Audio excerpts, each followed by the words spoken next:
রমজানকে সামনে রেখে দ্রব্যমূল্য সাধারণ মানুষের ক্রয় ক্ষমতার মধ্যে রাখতে নিত্যপণ্যের সরবরাহ নিশ্চিত করতে অন্তর্বর্তী সরকার কাজ করছে বলে জানিয়েছেন বাণিজ্য উপদেষ্টা শেখ বশরুদ্দিন।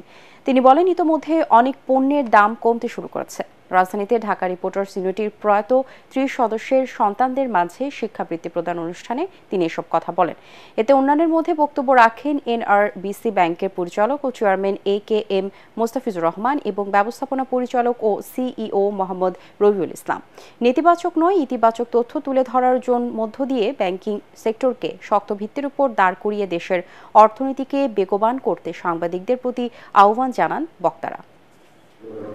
আলহামদুলিল্লাহ, আপনাদের সকলের সহযোগিতায় আজকে আপনারা দেখছেন যে চিনির দাম, পেঁয়াজের দাম, তেলের দামেও কিছুটা এসছে।